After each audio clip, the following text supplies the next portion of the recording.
क्या हुआ? किस दीदी को? हाँ? किस दीदी को जल्दी जाना है? तुम तो अभी आई सामने सामने मेरे, नहीं आई है। क्या हुआ? तो सुबह से है तो पढ़ना तो पड़ेगा ही, है ना? मैं भी आया था, कुछ उनसे 8 बजे मिला था करके, ठीक है। और सुबह 7 बजे से उठ करके 6 बजे से उठ के तुम लोग की क्लास के लिए स्लाइड्स बना रहा था, ठीक है। तो वो भी मेरा काम ही है, और अभी पढ़ाऊँगा 1 बजे तक। फिर पेपर बिगड़ेगा तो ये थोड़ी पता होगा कि मैंने क्लास की थी कि नहीं की थी। हाँ हाँ हाँ, 1 बजे तक नहीं रहेगा, थोड़ा सा कम हो जाएगा, डाला है।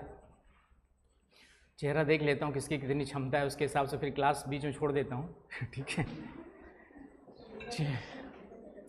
चलिए, कल हम लोग टॉपिक स्टार्ट किए थे, नया सिलेबस, नया टॉपिक, क्लाइमेटोलॉजी, राइट।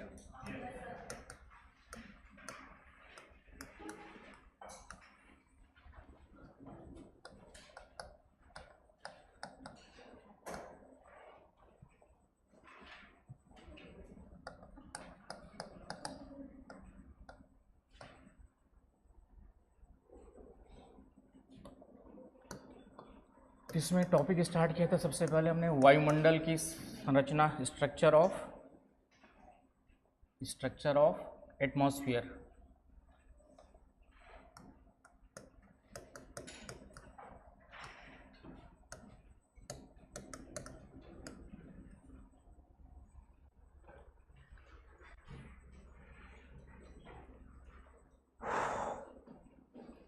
तो स्ट्रक्चर ऑफ एटमॉस्फेयर का मतलब बताया था कि एटमॉस्फेयर क्या होता है। एटमॉस्फेयर क्या होता है? ठीक, आपका मीडियम इंग्लिश है ना? ठीक है। क्या होता है एटमॉस्फेयर? साक्षी, कल तो बताया था, परिभाषा नहीं पता है बोल रहे हो यार। वायुमंडल क्या होता है? हैं? वायुमंडल की परिभाषा कल बताया था ना मैंने, कि पृथ्वी के चारों ओर का जो वायु का आवरण है, आपका जो है सराउंडिंग्स ऑफ अर्थ, आपका जो है सराउंडिंग्स ऑफ अर्थ, आ रही बात समझ में? तो उसमें सराउंडिंग्स ऑफ अर्थ में हमें क्या मिलता है? एयर दिखाई देती है। इस एयर में क्या क्या चीज़ें हमारे पास? गैसेस है,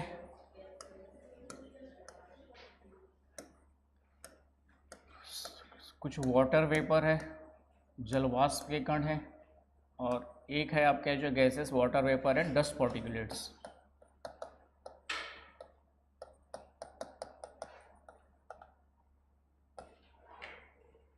आई बात समझ में? तो और इसे हम लोग क्या कहते हैं? एटमॉस्फेयर कहते हैं। आ रही बात समझ में? तो क्या हो गया आपका जो surrounding of air around the earth, surrounding of air around the earth which consisting of gases, water vapor and dust particulates, which consist of gases, water vapor and dust particulates, उसे हम लोग क्या कहते हैं? आपका जो है एटमॉस्फेयर कहते हैं। Clear point? फिर हमने स्टार्ट किया था स्ट्रक्चर ऑफ एटमॉस्फेयर में, कि ये जो एटमॉस्फेयर है आपका सिमिलर नहीं है। जब हम ऊपर जाते हैं तो इसमें चीज़ें क्या होती रहती है? चेंज होती है। उसको हम लोग स्ट्रक्चर में क्या करते हैं? स्टडी करते हैं, पढ़ते हैं आपके जो। तो स्ट्रक्चर ऑफ एटमॉस्फेयर में हमने 3-4 लेयर्स देखी थी। सबसे पहली लेयर का नाम क्या है आपका? ट्रोपोस्फियर।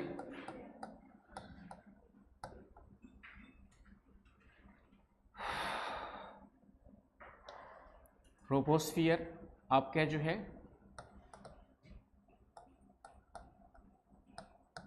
स्ट्रेटोस्फियर,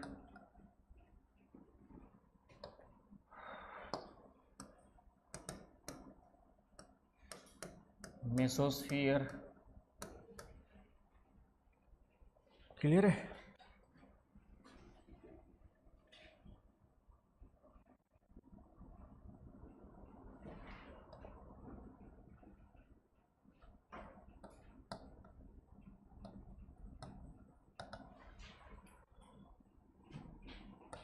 और थर्मोस्फियर। थर्मोस्फीयर की दो लेयर्स बताई थी मैंने, एक निचले वाली कहलाती है आयनोस्फीयर और सबसे ऊपर वाली कहलाती है एक्सोस्फीयर। क्लियर है? इसके बाद स्ट्रेटोस्फीयर की के अंतर्गत ही एक लेयर और आएगी, इसका नाम है ओजोनोस्फीयर। तो सबसे पहले तो ये याद होना चाहिए आप लोग को कौन कौन सी लेयर्स है, ये आपको पता होना चाहिए। क्लियर है? तो एग्ज़ाम में भी मैंने कहा इस टाइप से फ्लो चार्ट बना के दिखा दोगे तो और अच्छा है। ठीक, तो तरीका भी चेंज करना है लिखने का। अभी तक जो BA में आप लिखते आए उसके अकॉर्डिंग नहीं लिखना है, थोड़ा सा चेंज करके लिखना है। इसी के लिए फिर हमने एक डायग्राम बनाया था, वो डायग्राम फिर से बनाना ही पड़ेगा आज। याद हो गया डायग्राम?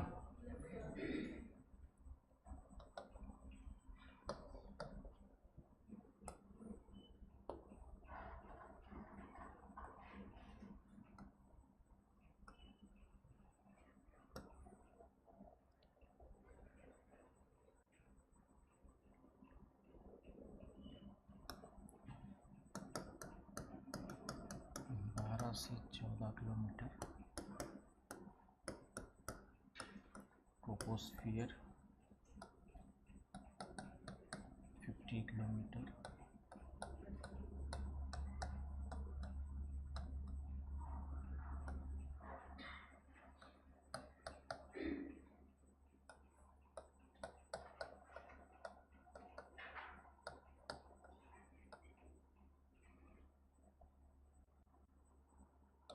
ऊपर आपका जो है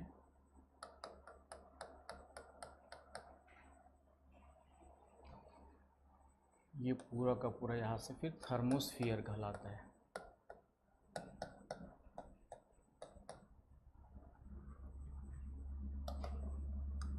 फिर थर्मोस्फीयर के बाद इसी का निचला वाला लेयर क्या कहलाता है, 640 किलोमीटर वाला आइनोस्फीयर।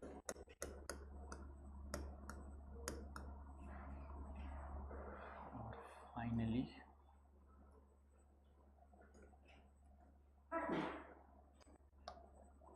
ऊपर वाला कहलाता है एक्सोस्फीयर।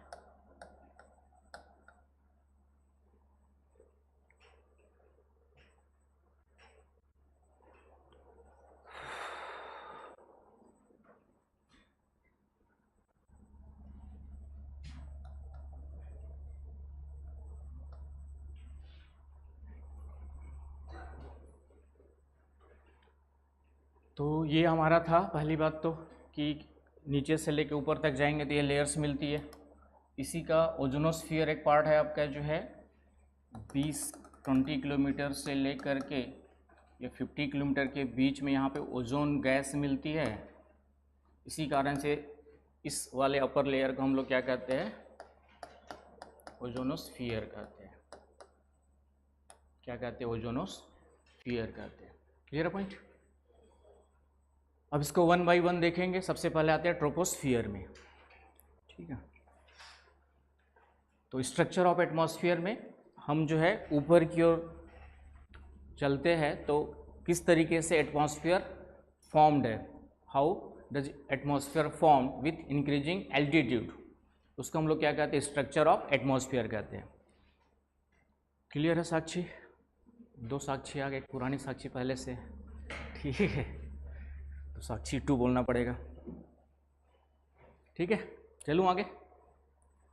अब आते हैं ट्रोपोस्फियर के बारे में। सबसे पहले हम लोग कि ट्रोपोस्फियर की क्या क्या फीचर्स है उसके बारे में स्टार्ट करते हैं।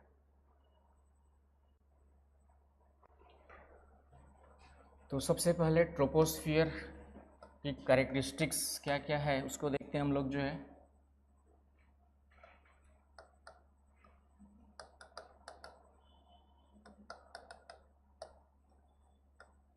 तो फर्स्ट इसकी एल्टीट्यूड याद रखना है, इसकी ऊंचाई कितनी होती है।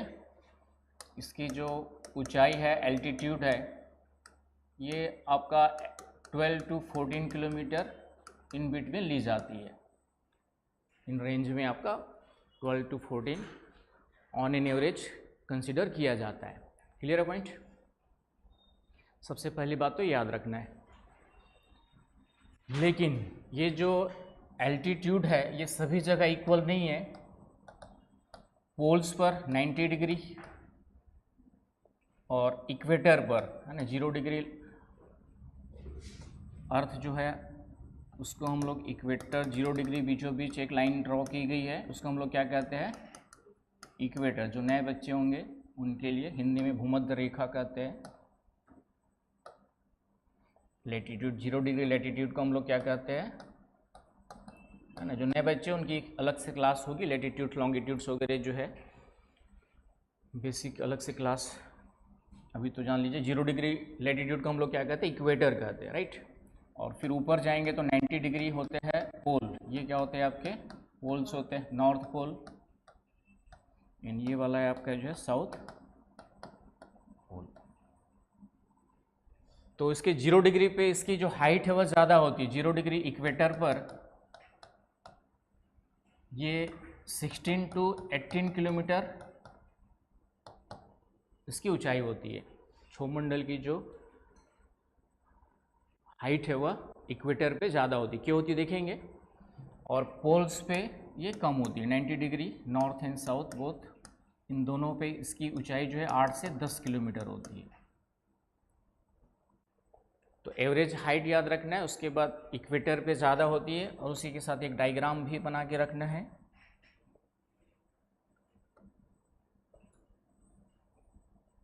इससे आपका क्लियर हो जाएगा कॉन्सेप्ट।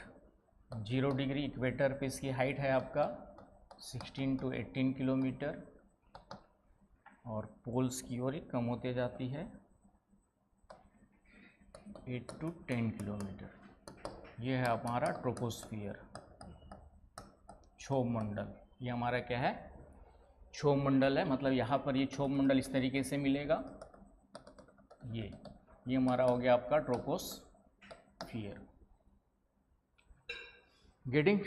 तो पहला पॉइंट एवरेज हाइट। दूसरा याद रखना है height is not equal over the globe, है ना।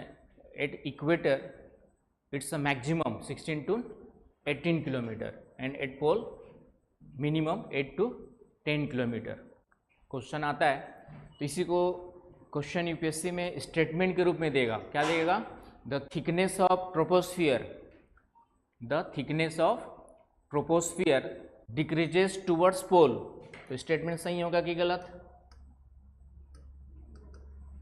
Thickness of troposphere decreases towards pole, statement सही है। मतलब हिंदी में ये क्षोभमंडल की जो मोटाई है विषुवत रेखा से ध्रुवों की ओर जाने पर घटते जाती है।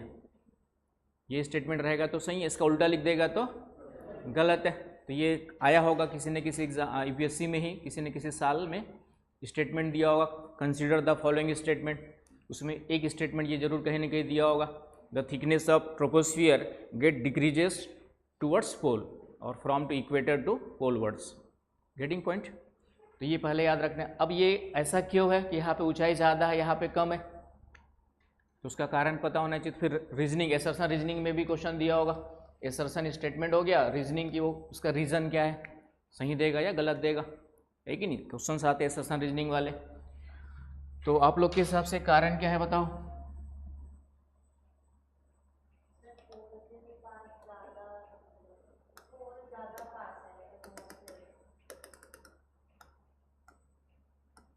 पोल ज़्यादा पास है एटमॉस्फेयर के, मतलब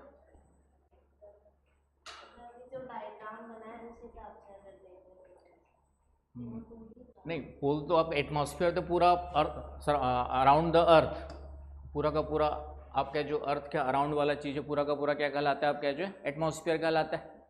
तो बस ट्रोपोस्फियर जो हमने कंसिडर किया हुआ है वो पोल की ओर थोड़ा सा क्या हो जाता है, लोअर हाइट वाला हो जाता है, राइट। वो क्यों है, तो उसका सीधा कारण है सनरेज। ठीक है, सनरेज के कारण से क्या होता है, टेम्परेचर। तो सनरेज इक्वेटर के near by through out the year यहाँ पर क्या होती है, वर्टिकल होती है, होती कि नहीं होती है। तो यहाँ पर टेम्परेचर क्या होगा आपका, ज़्यादा होगा। तो जितना ज़्यादा टेम्परेचर होगा एयर उतनी ही वार्म होगी, उतनी ही गर्म होगी और उतना ही ऊपर उठेगी, होगी कि नहीं होगी। जितना ज़्यादा गर्म एयर होगी उतना ही क्या करेगी, हाइट लेगी। Clear point. पोल में टेम्परेचर क्या होता है, सनरेज स्लैंटिंग रेस है, तिरछी किरणें हैं, तो यहाँ पे टेम्परेचर सालों भर बहुत कम होता है, 0 डिग्री होता है। तो 0 डिग्री के कारण एयर क्या होगी आपकी, ठंडी होगी, ठंडी होगी तो हैवी होगी, हैवी होगी तो नीचे बैठेगी। तो इस कारण से यहाँ पे इसकी हाइट जो है कंपेरेटिवली इक्वेटर या ट्रॉपिकल रीजन है ना, अब इसको इक्वेटर की जगह ट्रॉपिकल रीजन भी लिख सकता है, ये वाला ट्रॉपिकल रीजन कहलाता है। इक्वेटर के दोनों ओर वाला साइड वाला क्या रीजन कहलाता है आपका, जो है ट्रॉपिकल रीजन कहलाता है। तो ये भी स्टेटमेंट आ सकता है कि in tropical region the altitude of troposphere is more than poles region, या थिकनेस आपका जो ज़्यादा होती है पोल की तुलना में। आया समझ में? तो कारण सिर्फ क्या लिखेंगे, एक लाइन कारण यहाँ पे जो है तापमान का सीधा प्रभाव होता है कि टेम्परेचर के कारण से, कि इक्वेटर के पास टेम्परेचर ज़्यादा होता है एंड पोल्स के पास टेम्परेचर क्या होता है आपका जो है कम होता है। इस कारण से ट्रोपोस्फियर की height near the equator getting more and near the pole getting lower. आई बात समझ में? हिंदी में लिख लो, क्या लिख लो एक लाइन साक्षी कि विषुवत रेखा के निकट, विषुवत रेखा के निकट वर्ष भर उच्च तापमान, विषुवत रेखा के निकट वर्ष भर उच्च तापमान के कारण वायु अत्यधिक गर्म होकर, वायु अत्यधिक गर्म होकर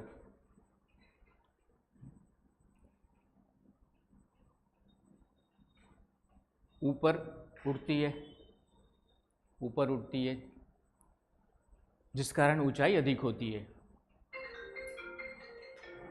जबकि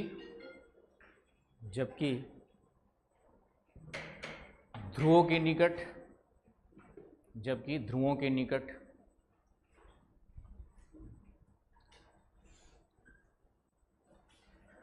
वर्ष भर कम तापमान के कारण ऊंचाई कम होती है। आगे बस समझ में? Temperature, high temperature near the equator throughout the year and low temperature near the poles, due to that the altitude of troposphere gets differences. Clear है? तो यहाँ तक कोई समस्या किसी को? तो ये पॉइंट याद रखना है आपका जो है। इसी को हम लोग एक दूसरा वर्ड भी यूज करते हैं, कन्वेक्शन, है ना, इसको बोल देता है, जैसे टेम्परेचर वर्ड यूज नहीं करेगा, ये लिख देगा कि there is a more convection near the equator,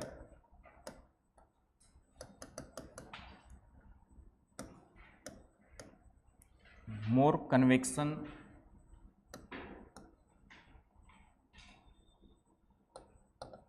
in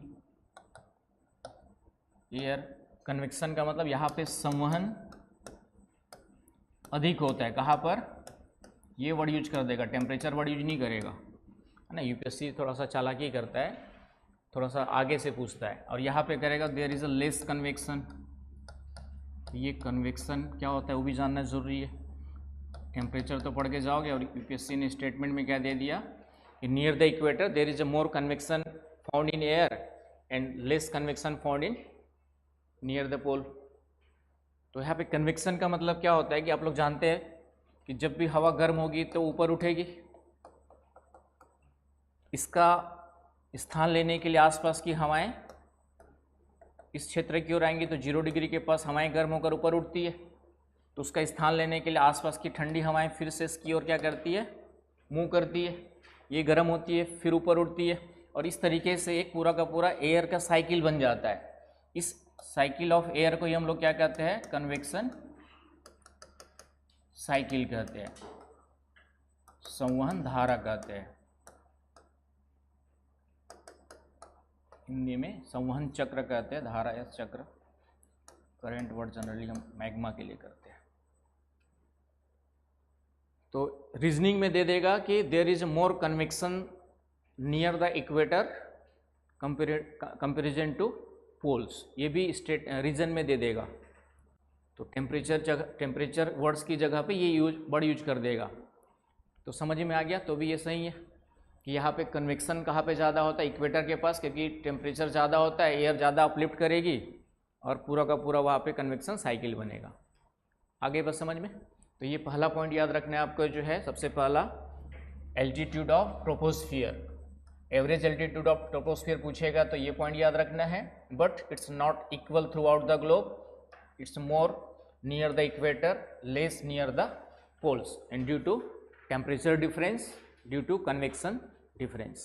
clear है क्या पॉइंट एकदम, है ना? यहाँ से क्वेश्चन आना ही आना है, ये जो टॉपिक पढ़ा रहा हूँ वहाँ से एक क्वेश्चन हर साल रहता ही है, कहीं से न रहे, लेकिन यहाँ से एक क्वेश्चन उठा करके डालता ही वो एटमॉस्फेयर से, और यही कॉन्सेप्चुअल क्वेश्चन ही डालता है, तो फिर आपका काम होता है. क्लियर है? चलिए, तो पहला पॉइंट क्लियर हो गया होगा. अब आते हैं दूसरे पॉइंट में. दूसरा फीचर, दूसरा करेक्टरिस्टिक्स क्या है सेकंड आपका जो है, तो हाँ कोई कुछ बोला, बोलो कुछ, क्या क्या बोल रहे हो? हाँ कुछ डायग्राम दिख रहा है, नहीं समझ में आया, समझ में नहीं आया? ठीक, एयर मतलब यहाँ पे एयर जो है ज़्यादा वार्म होगी तो ज़्यादा अपलिफ्ट करेगी, है कि नहीं? इसके कारण से ऊंचाई, हाइट क्या हो गई आपकी, ज़्यादा हो गई.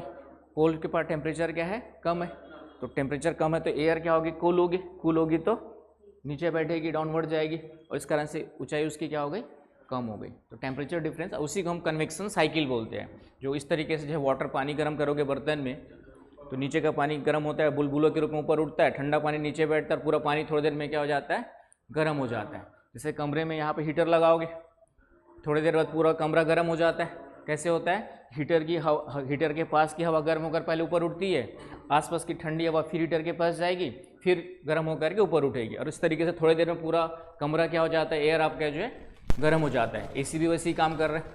एसी के सामने की हवा ठंडी होकर नीचे बैठ रही है, ठीक है ना, गर्म हवा फिर उधर खींच रही है, वो भी नीचे बैठ रही है, फिर खींच रही है, और इस तरीके से पूरा कमरा क्या हो गया, एसी यहाँ चल रहा है लेकिन लास्ट तक ठंडा लग रहा होगा, है ना? समीर, लग रहा नहीं लग रहा है?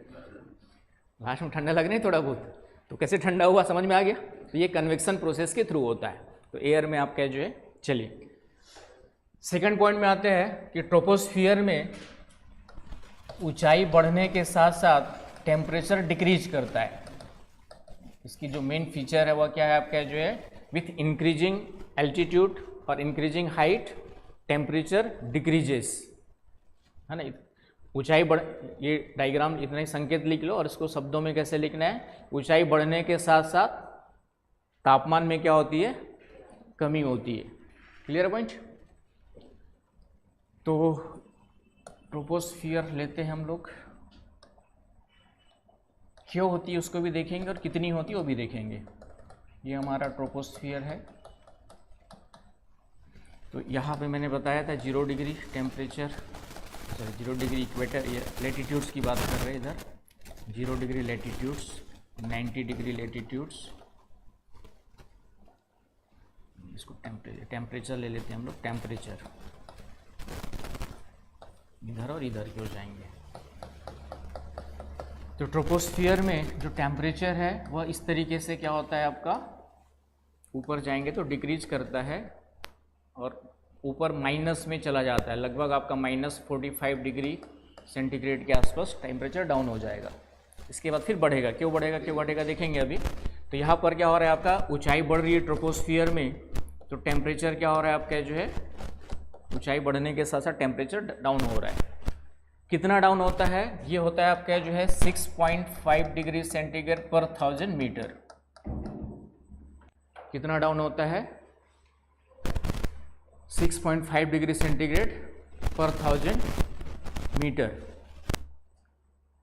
Clear point? इसी को और करके लिखते हैं 165 मीटर पर अप्रॉक्स 1 डिग्री सेंटीग्रेड डाउन होता है, डिक्रीज करता है. 6.5 डिग्री 1000 मीटर पे लिख सकते हो, या फिर 165 मीटर पे अप्रॉक्स कितना डाउन हो जाता है आपका जो है, 1 डिग्री सेंटीग्रेड. दोनों डेटा याद रखना है. आ रही बात समझ में? कारण दिखेंगे, रीजन क्या है. और इसको हम लोग कहते हैं नॉर्मल टेम्परेचर लैप्स रेट, सामान्य ताप पतन दर कहते हैं. इसको हम लोग क्या कहते हैं, नॉर्मल टेम्परेचर लैप्स रेट.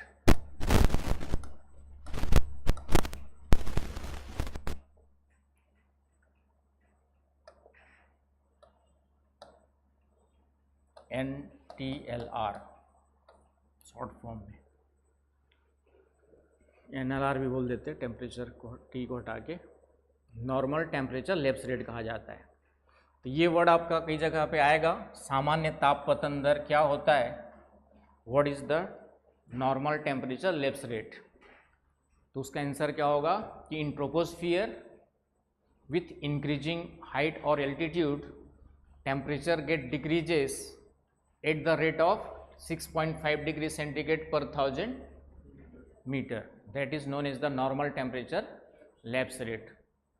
आया समझ में।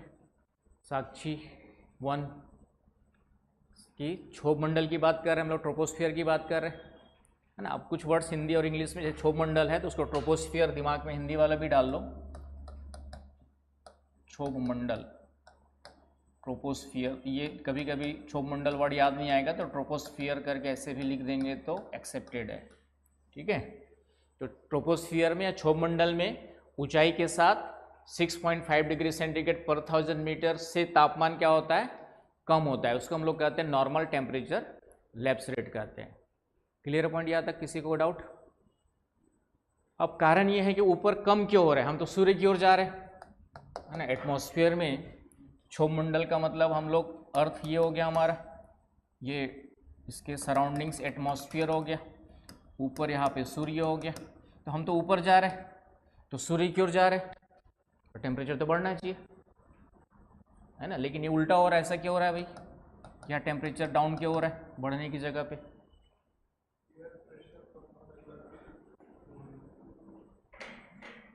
और कुछ कारण, एयर प्रेशर का कोई संबंध वैसे तो नहीं है, प्रेशर और टेम्परेचर में उल्टा रिलेशन है वैसे तो, ठीक है। लेकिन यहाँ पे एटमॉस्फेयर में लागू नहीं होता है, वो ऊपर जाएंगे टेम्परेचर भी कम होता है, प्रेशर भी कम होता है, ठीक है। इसका कारण कुछ और आएगा, और कौन बताएगा।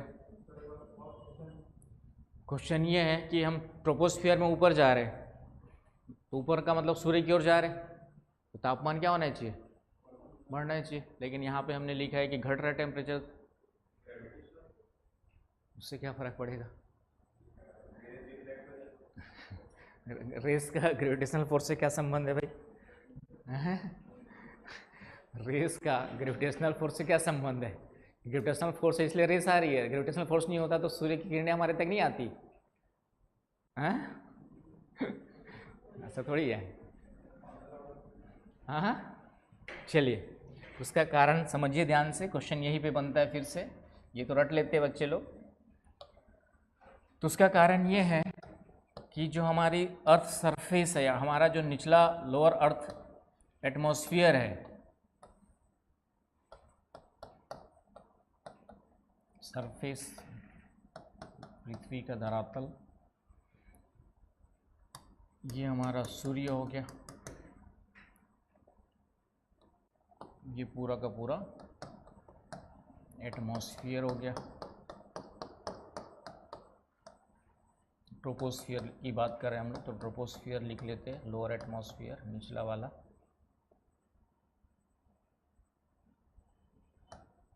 ठीक है। तो जो सूर्य की किरणें हैं, सनरेज है, वो आपका जो है शॉर्ट वेवलेंथ वाली रेस होती है। ये क्या होती है आपकी जो है, साइंस वाले समझेंगे, शॉर्ट वेव, जो साइंस नहीं है उसको समझाता हूँ, सोलर रेडिएशन होती है। ग्रीन हाउस इफेक्ट पढ़ाया था वहाँ पे, कुछ याद होगा तुम लोग को। तो शॉर्ट वेव सोलर रेडिएशन क्या होती है, कंप्लीटली एटमॉस्फेयर को पेनिट्रेट कर जाती है, क्रॉस कर जाती है। Atmosphere doesn't create the obstacles और एब्जॉर्ब्स द सोलर रेडिएशन। आ रही बात समझ में, कि वायुमंडल जो है सूर्य की किरणों को ना तो अवशोषित करता है, ना इसको रोक पाता है। क्यों?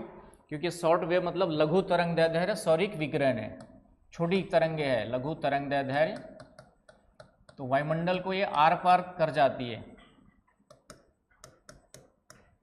लघु तरंग दैर्ध्य सौरिक विकिरण है ना। जैसे किसी का एक्सरे हुआ यहाँ पर, भगवान ना करे, ना हो, जरूरत ना पड़े किसी को ठीक है। तो मेरा शायद कोरोना टाइम में हुआ होगा, उसके अलावा नहीं हुआ है भगवान की दया से। तो किसका एक्सरे हुआ है, ठीक है। तो एक्सरे आपके शरीर से गुजरती है तो आपको गर्मी कुछ थोड़ा बहुत फील नहीं होता ना, कि नहीं होता है, वो रूम में होगा लेकिन आपके शरीर को पता ही नहीं चलता है, आपकी सिर्फ इमेज। लेकिन उसी एक्सरे को हम किसी पतली पट्टी पे गुजार देंगे तो वो कागज़ जल जाएगा या पतली पट्टी जल जाएगी। उतना हीट होती है किसमें? एक्सरे में। आ रही बात समझ में? लेकिन आपके शरीर को कुछ पता नहीं चलता। क्यों नहीं चलता? क्योंकि वो एक्सरे आपके शरीर के आर पार चली गई, तो आपकी बॉडी ने उसको एब्जॉर्ब भी नहीं किया, नहीं उसके लिए कोई ऑब्स्टेकल क्रिएट किया, तो आपको उसकी हीट का पता नहीं चलता है। तो सिमिलरली यहाँ पर क्या हो रहा है कि शॉर्ट वेव होने के कारण से एटमॉस्फेयर को पूरा कंप्लीटली पेनिट्रेट कर जाता है, क्रॉस कर जाती है सोलर रेस, इसलिए एटमॉस्फेयर सोलर रेस से डायरेक्टली गर्म नहीं होता है। आ रही बात समझ में? तो गर्म कैसे होता है? पहले अर्थ की सरफेस गर्म होती है। पहले क्या होता है आपका जो है सरफेस गर्म, धरातल सरफेस गर्म होता है किससे? सोलर रेडिएशन से। और फिर इस सोलर रेडिएशन से अर्थ सरफेस गर्म होने के बाद दूसरी रेडिएशंस निकलती है अर्थ सरफेस से जो लॉन्ग वेव वाली होती है। ये क्या होती है आपकी जो है लॉन्ग वेव टेरेस्ट्रियल रेडिएशन होती है।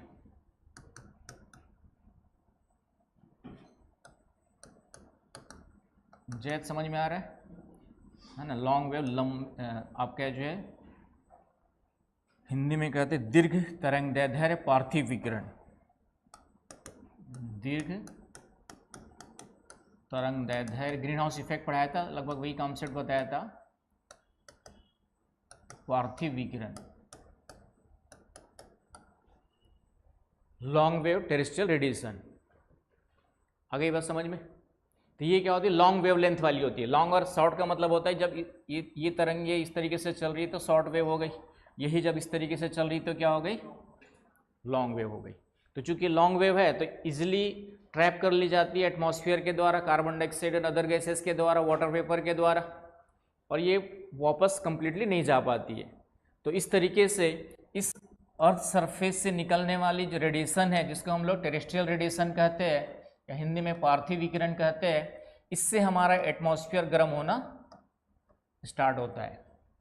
Getting what I am saying?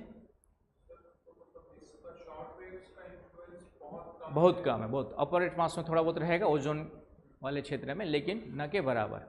ठीक है, लोअर में नहीं है। हाँ हाँ, कौन पूछ रहा था?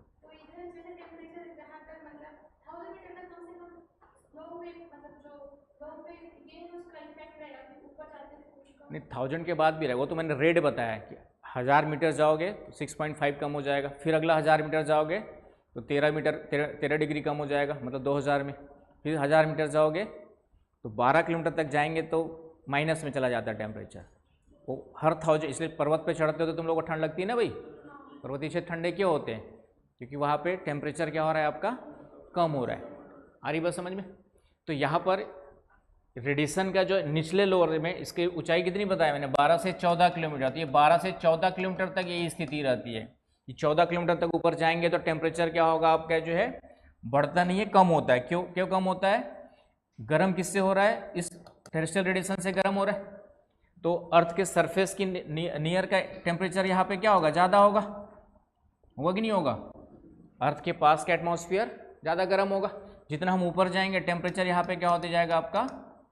कम होते जाएगा, है ना। इसलिए तो पर्वत पे चढ़ते हैं तो टेम्परेचर कम होता है ना। पर्वत पे, माउंटेन्स पे जब चढ़ते हैं तो यहाँ पे टेम्परेचर ज़्यादा है, जैसे ऊपर जाएंगे टेम्परेचर क्या हो जाता है? कम हो जाता है ना। अभी 2000 मीटर का पर्वत है और यहाँ पे बिलासपुर का टेम्परेचर मान लेते हैं अभी 30 डिग्री सेंटीग्रेड है, और यहीं पे बिलासपुर के पास कोई माउंटेन है जिसकी ऊंचाई 2000 मीटर है, तो यहाँ पे टेम्परेचर कितना होगा? 2000 मीटर की ऊंचाई पे यहाँ पे टेम्परेचर कितना होगा? जल्दी बताओ, है ना। 13 डिग्री कम कर दो तो ये लगभग कितना होगा आपका? 17 डिग्री सेंटीग्रेड होगा। आया समझ में? Clear point?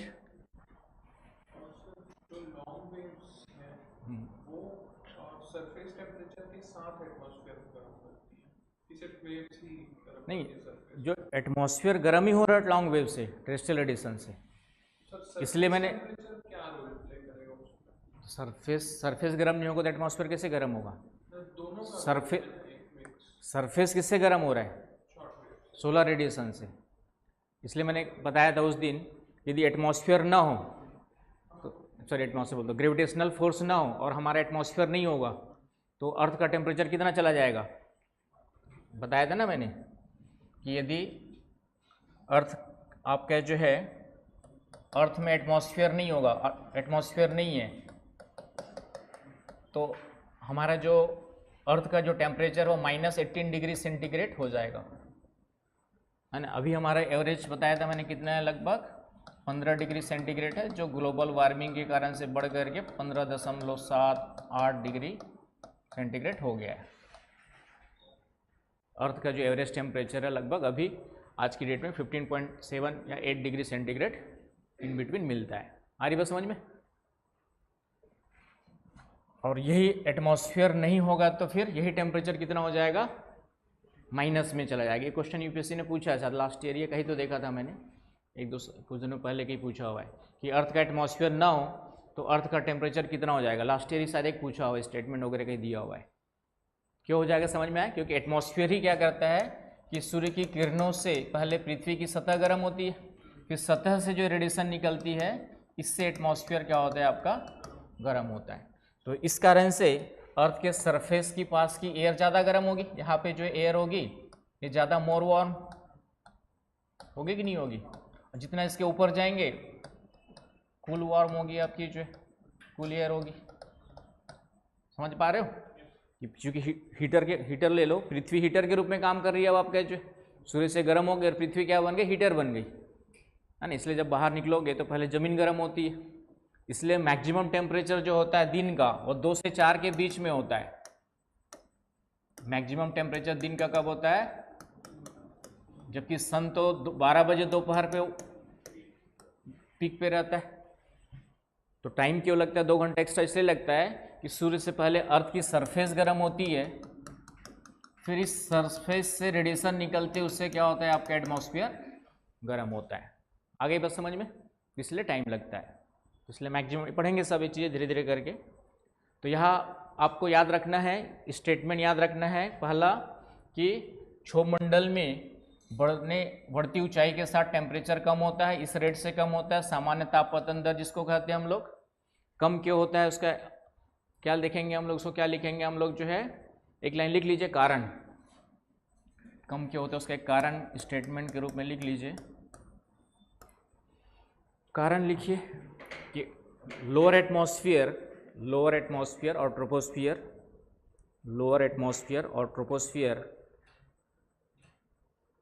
not directly heated by short wave solar radiation,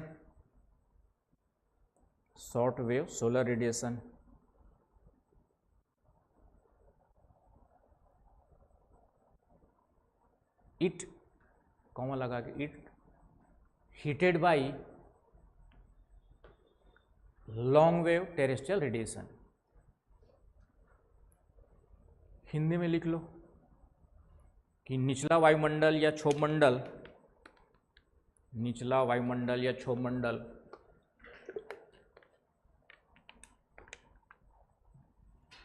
प्रत्यक्ष रूप से लघु तरंगदैर्ध्य सौरिक विकिरण से गर्म नहीं होता, बल्कि दीर्घ तरंगदैर्ध्य पार्थिव विकिरण से गर्म होता है। आया समझ में? दीर्घ तरंगदैर्ध्य पार्थिव विकिरण से गर्म होता है, इसलिए नीचे की वायु ज़्यादा गर्म होती है, ऊपर जाएंगे तो वायु क्या होगी आपके? ठंडी होते जाएगी। क्लियर है निशी? नहीं में? ठीक, चलिए हो गया, समझ में आ गया? समीर आ गया? लास्ट व्यक्ति तक मेरी बातें पहुंच पा रही ना भाई? सोशल जस्टिस पढ़ा होगा ना। सोशल जस्टिस का मतलब क्या होता है? हाँ, सोशल जस्टिस का मतलब होता है कि अंतिम व्यक्ति तक विकास का लाभ पहुंचना चाहिए, किसी भी चीज़ का लाभ पहुंचना चाहिए।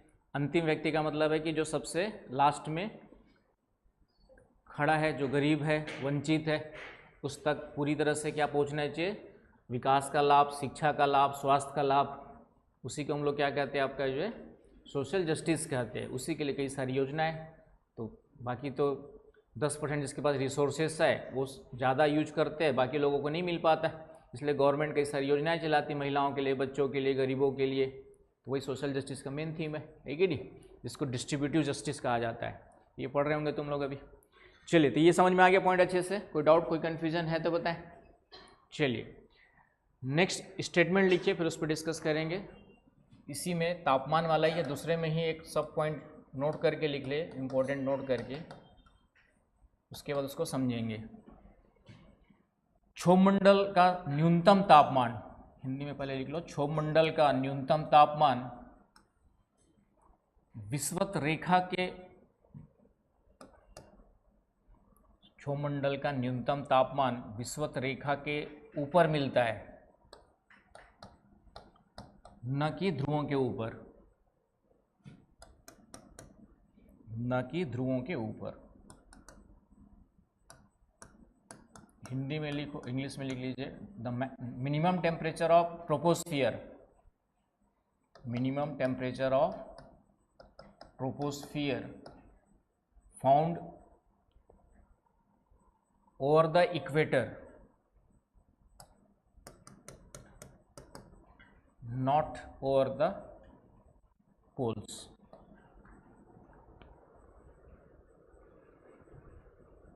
समझ गए इसका मतलब?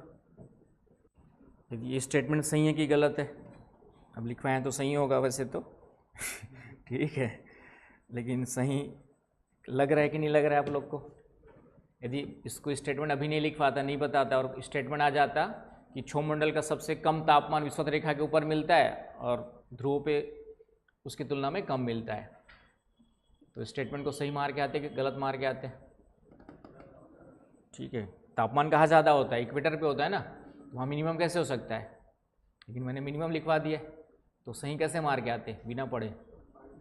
ठीक, बिना पढ़े तो गलत ही मार के आते, स्टेटमेंट गलत है, लेकिन स्टेटमेंट सही है। उसको समझिए क्या कहना चाह रहा है कि जो इस ट्रोपोस्फियर का जो मिनिमम टेम्परेचर है ये यहाँ पर मिलता है। कहाँ पे मिलता है? इक्वेटर के ऊपर वाले ट्रोपोस्फियर में मिलता है। मिनिमम टेम्परेचर यहाँ पे मिलेगा, और इसके कंपैरिजन यहाँ पे जो है टेम्परेचर क्या होता है आपका, जो है मैक्स होता है, मैक्सिमम होता है, अधिक होता है। यहाँ पे हाई टेम्परेचर, मैक्स की जगह पे यहाँ पे कंपेरेटिवली यहाँ पे क्या मिलता है, उसके कंपैरिजन हाई मिलेगा, ज़्यादा मिलेगा, मोर मिलेगा।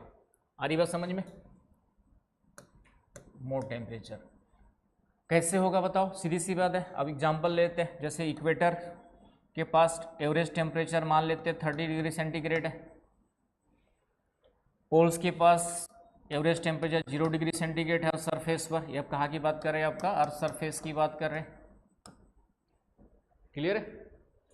अब कैलकुलेट करो, ऊपर जाते तक 16 किलोमीटर ऊपर जाओ, इधर 8 किलोमीटर ऊपर जाओ, तो टेम्परेचर कितना कितना होगा बताओ? क्वेश्चन समझ में आया? मैथ्स का क्वेश्चन है सेट कि विषुवत रेखा पे धरातल के निकट या धरातल के निकट टेम्परेचर कितना है हमारा? 30 डिग्री सेंटीग्रेड। तो ऊपर क्षोभमंडल में, ऊपरी क्षोभमंडल में कितना टेम्परेचर होगा?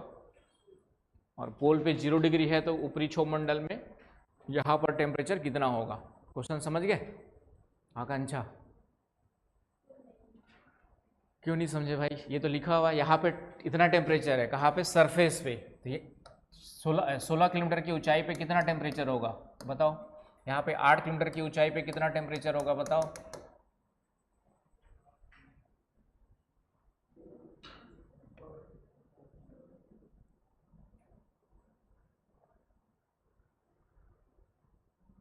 बाकी कहानी तो बता दिया ना पीछे।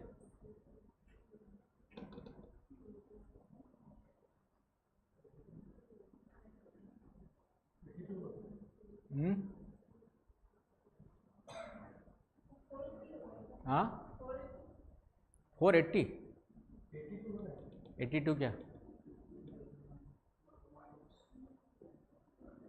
माइनस में प्लस में?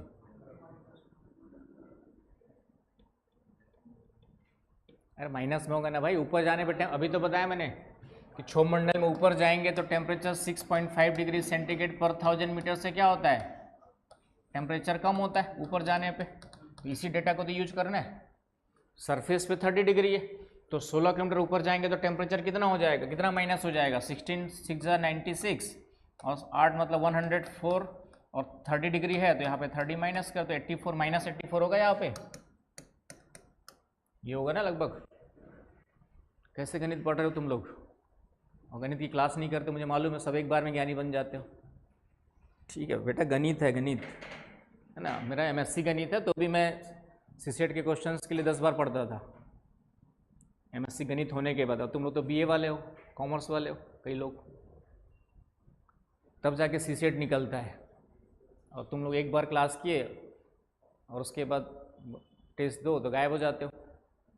तो लाइटली मत लो सीसेट को, पूरी साल भर की मेहनत सीसेट फेल होने के कारण से कई लोग की चली जाती है।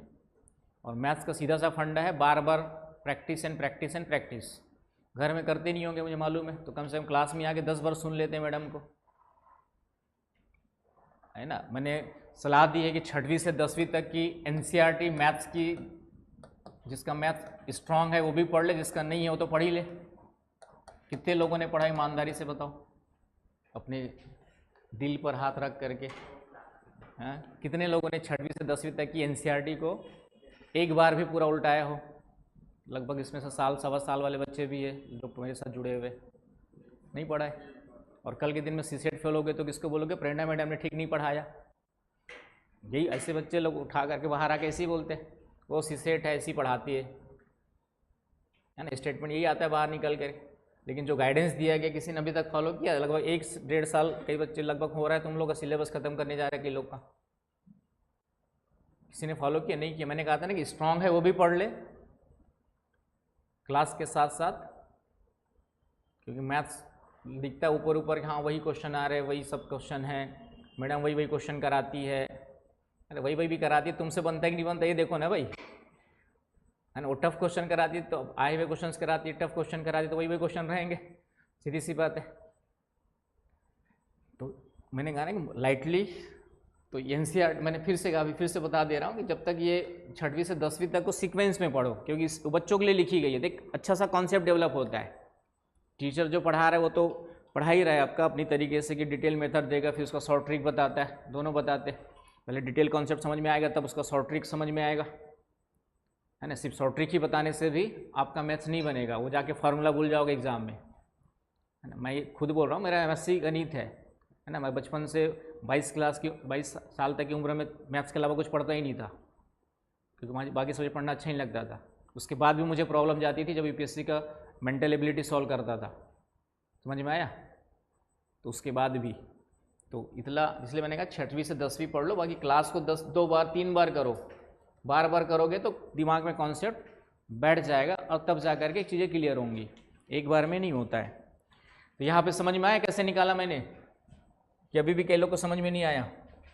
-84 कैसे है बताया मिताली? हाँ आया, समझ में नहीं आया? आगे बाकी लोग को, साक्षी आ गया ना, ठीक। यहाँ पे कितना आएगा 8 डिग्री, 8 किलोमीटर की ऊंचाई पर।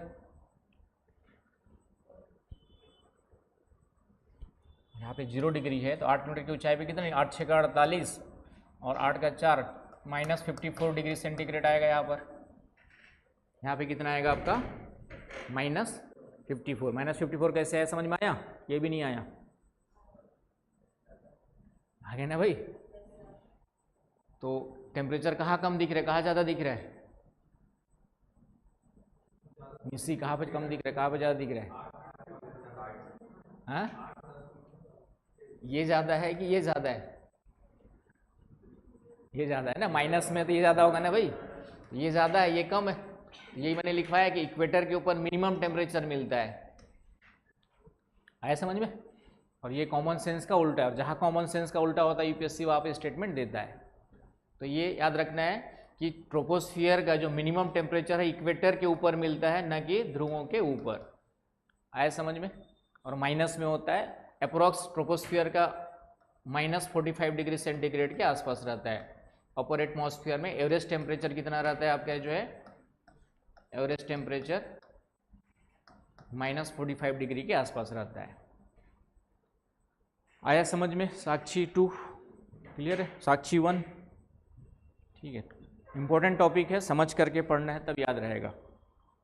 चलूँ आगे फिर से। तो ये दूसरी विशेषता हो गई कि ऊंचाई के साथ तापमान घटता है क्योंकि निचला वायुमंडल लॉन्ग वेव टेरेस्ट्रियल रेडिएशन से गर्म होता है और मिनिमम टेम्परेचर कहाँ पे मिलता है आपका? इक्वेटर के ऊपर मिलता है। और क्यों मिलता है वो भी बता दिया।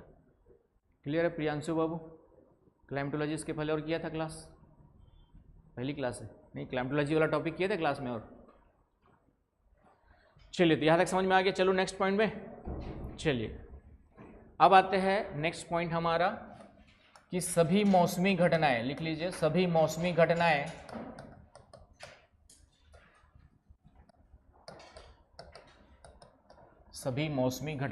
इसी मंडल में घटित होती है। सभी मौसमी घटनाएं इसी मंडल में घटित होती है। All the weather phenomena occurs in this sphere. सभी मौसमी घटनाएं इसी मंडल में घटित होती है। All the weather phenomena occurs in this sphere. मौसमी घटनाओं का मतलब है बादल का बनना, बादल बनेंगे तो वर्षा भी होगी, यहीं पे साइक्लोन्स बनते हैं, चक्रवात साइक्लोन्स बनते हैं आपके, यहीं पर आपका जो है ना, प्रेसिपिटेशन भी यहीं पर होता है।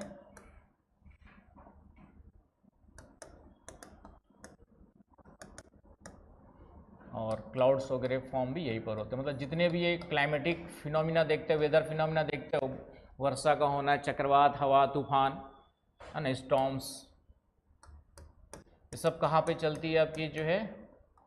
निचले लोअर ट्रोपोस्फियर में ही चलती है। आया समझ में?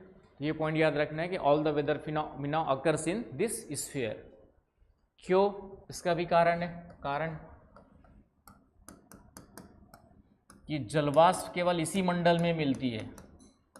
जलवाष्प केवल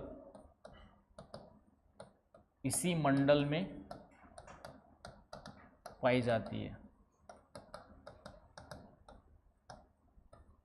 इंग्लिश में लिख लीजिएगा, वाटर वेपर फाउंड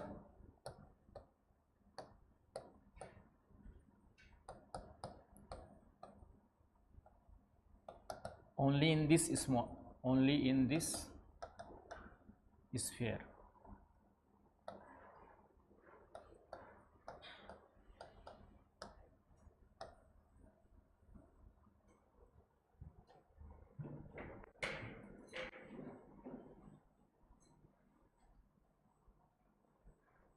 आई बात समझ में कि जलवाष्प केवल इसी मंडल में मिलती है, वाटर वेपर। अब यहाँ पे क्वेश्चन ये कि वाटर वेपर का मौसमी घटनाओं से क्या संबंध है?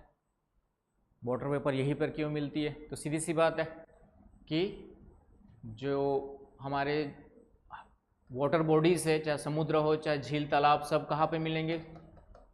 सरफेस पे मिलते हैं। टेम्परेचर बढ़ता है तो ये इवेपोरेट होते हैं और वाटर वेपर कहाँ पर चला गया? ट्रोपोस्फियर में चला गया। तो इतने ऊपर नहीं जा पाते क्योंकि वाटर वेपर क्या होते हैं? लाइट होते हैं, हल्के होते हैं, इसलिए अपर एटमॉस्फेयर में निग्लिजिबल मिलेंगे आपका। स्ट्रेटोस्फियर एंड अदर ऊपर देखेंगे तो वाटर वेपर लगभग नेग्लिजिबल है, जीरो है। आ रही बात समझ में? क्योंकि वाटर वेपर क्या है? पार्ट ऑफ वाटर ड्रॉपलेट्स, है ना। पानी जो है इवेपोरेट होता है और वही वाटर वेपर के रूप में कन्वर्ट होकर के एटमॉस्फेयर में आते हैं। तो ये इतने हल्के होते हैं कि ज़्यादा ऊपर तक जा पाएंगे क्या? नहीं जा पाते। वो आपके क्या होते हैं? नीचे ही वो रहते हैं आपके, जो वो एटमॉस्फेयर में सस्पेंडेड रहते हैं। आई ना बस समझ में? तो इस कारण से अपर में जाएंगे तो वाटर वेपर की मात्रा नहीं होती है। मतलब आपका जो है 98% जो वाटर वेपर है वो 8 से 10 किलोमीटर के नीचे ही मिलता है। 98% जो वाटर वेपर है वो कहाँ मिलता है आपका जो है? 8 से 10 किलोमीटर ऊपर। एयर ही नहीं है ना भाई, ऊपर जाएंगे तो ऐसी भी एयर नहीं है, क्योंकि ग्रेविटेशनल फोर्स क्या हो रहा है हमारा? कम होते जा रहा है। तो इसलिए ऊपर एयर की मात्रा भी कम हो रही है और वाटर वेपर भी इस कारण से क्या हो जाएंगे? कॉमन सेंस वाली बात है कि नहीं? आ रही बात समझ में? तो कम हो जाते हैं। तो अब ये वाटर वेपर का रोल, अब वाटर वेपर नहीं होगा तो बादल नहीं बनेंगे, है ना। बादल कैसे बनते हैं? कंडेंसेशन से बनते हैं। कंडेंसेशन क्या होता है वो भी देखते हैं, धीरे धीरे सब कॉन्सेप्ट क्लियर होगा, एक साथ सब नहीं होगा। कंडेंसेशन, संघनन, हिंदी में क्या कहते हैं? तो बादल कैसे बनते हैं? संघनन से बनते हैं। संघनन का मतलब होता है जो वाटर वेपर है वह पास पास आ जाते हैं, तब जाके क्लाउड्स बनते हैं। तो संघनन कब होता है? जब टेम्परेचर डाउन होता है। जब टेम्परेचर डाउन होता है तो वाटर वेपर क्या होते हैं? कंडेंस होने लगते हैं। कंडेंस समझ पा रहे हो ना? टेम्परेचर जब डाउन हो गया, टेम्परेचर जानते ही हम लोग ऊपर जाएंगे तो टेम्परेचर क्या होता है? डाउन होता है, कम होता है। तो जब टेम्परेचर डाउन हो गया तो वाटर वेपर क्या हो जा रहा है आपके जो है? Get condense. और इसी से फिर क्या बनते हैं? वाटर ड्रॉपलेट्स बनते हैं, क्लाउड्स बनते हैं। इसी से क्या बनते हैं? हमारे जो है क्लाउड्स बनते हैं। आ रही बात समझ में, है ना। जैसे अभी यहाँ पे आसपास पानी के इस बोतल के चारों पानी नहीं है ना, लेकिन इसी में ठंडा पानी डाल दूंगा मैं भी थोड़ी देर में, तो इस बोतल के चारों ओर भी पानी जमा हो जाता है। वो कहाँ से आया? क्योंकि इस बोतल का टेम्परेचर इतना कम हो गया कि एटमॉस्फेयर की वाटर वेपर यहाँ करके क्या हो गई? कंडेंस हो गई, चिपक गई, है कि नहीं। जो इसका सराउंडिंग्स है वो क्या हो जाएगी? इसके साथ चिपक जाएगी। और यही प्रोसेस क्या कहलाती है? आपकी कंडेंसेशन की कहलाती है। तो कंडेंसेशन होगा नहीं तो क्लाउड्स बनेंगे नहीं, और क्लाउड्स बनेंगे नहीं तो बारिश नहीं होगी, है ना। आगे साइक्लोन पढ़ेंगे तो साइक्लोन में भी वाटर वेपर का ही रोल होता है। यदि वाटर वेपर नहीं होगा तो आपका जो है प्रेशर डिफरेंस क्रिएट नहीं होगा, और प्रेशर डिफरेंस क्रिएट नहीं होगा तो हवाएं तेज़ी से हवाएं चलेंगी ही नहीं, क्योंकि हवा भी कब क्यों चल रही है? प्रेशर डिफरेंस के कारण से। तो कहीं पे वाटर वेपर ज़्यादा है, कहीं पर वाटर वेपर कम है। तो प्रेशर डिफरेंस के लिए भी एक कारण, एक वन रोल प्ले करता है आपका जो टेम्परेचर के साथ वाटर वेपर। आ रही बस समझ में? तो धीरे से पढ़ेंगे तो ये भी आ जाएगा। तो इस कारण से जितनी भी मौसमी घटनाएं हैं केवल कहाँ पर होती है? ट्रोपोस्फियर में ही होती है। आ गई बस समझ में? तो ये 3-4 पॉइंट्स याद रखने हैं किसके बारे में? ट्रोपोस्फियर। ये पॉइंट्स आपको ध्यान में रखने हैं। और इस ट्रोपोस्फियर के कारण से ही अर्थ के ऊपर लाइफ पॉसिबल है। इसका इम्पोर्टेंस हमारे लिए क्या है? क्योंकि ह्यूमन बींग्स से लेकर के जितने भी फ्लोरा एंड फौना है, ड्यू टू दिस ट्रोपोस्फियर, इसका महत्व यही है। जितना भी बायोस्फीयर है वो पूरा का पूरा किससे जुड़ा हुआ है? आपका ट्रोपोस्फियर से है। क्योंकि इसी में ऑक्सीजन भी है। ऑक्सीजन नहीं होता तो हम नहीं होते, नाइट्रोजन नहीं होता तो पेड़ पौधे नहीं होते। आई ना बात समझ में? तो due to troposphere, atmosphere, lower atmosphere, all the flora and fauna exist. इसका इंपॉर्टेंस ये है। तो ये हो गया आपका ट्रोपोस्फियर के बारे में। इतनी इन्फॉर्मेशन पहले अच्छे से पढ़ लो, समझ लो। आगे की स्ट्रेटोस्फियर वगैरह कल देखेंगे, एक दिन में ज़्यादा हो जाएगा। जितना पढ़ाया उसको जाके सोचना है, समझना है, और पिछले आए हुए क्वेश्चंस को देख कर के आना है ना। जो पिछले क्वेश्चंस आए हुए हैं क्लाइमेटोलॉजी से रिलेटेड, उसको एक बार देख करके आना है, ठीक है। तो उसमें से कितने बनते नहीं बनते मुझे बताना है। क्लियर है? तो आज के लिए इतना काफ़ी। आगे की क्लास कल देखेंगे, स्ट्रेटोस्फियर आगे पढ़ेंगे कल।